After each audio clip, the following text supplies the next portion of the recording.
living and building in Judea and Samaria, whereas the PA incites for terror, gives money for terrorists, and when someone murders a Jew, they're being glorified. That is a violation of international law. The fact that the Jew builds a house in Judea, how can that be a crime?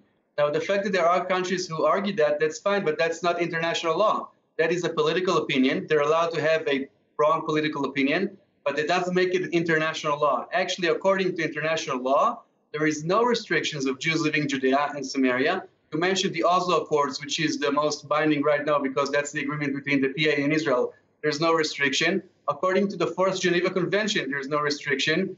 And the mere concept of saying Jews should not live somewhere, I hope that in the common sense of people that it makes sense that that's not a violation of international law.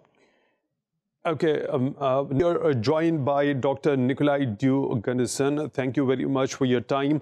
He is joining us from London. He is an analyst from Kingston University in London, and his PhD thesis focuses on the legitimacy of Arab governments during the Arab Spring and non-democratic political legitimacy. Thank you very much for your time.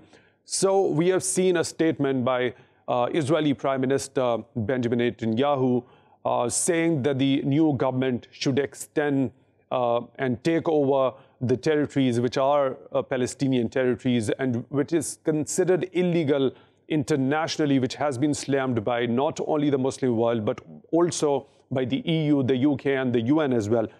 How do you see this one? Well, firstly, as far as I'm aware, this plan is subject to U.S. approval. And I mention this simply because it's a reminder of how close Netanyahu is to Trump and the fact that the U.S. is effectively Israel's strongest ally. Let's remember that Netanyahu, he's one of the longest-serving prime ministers in Israel, but he has survived several coalition governments, several moments of re-election, and there are some who argue that he has yet to leave a legacy other than being the longest-serving prime minister of Israel. So in a sense, such an annexation would leave a legacy and would be a very strong political move if it goes ahead.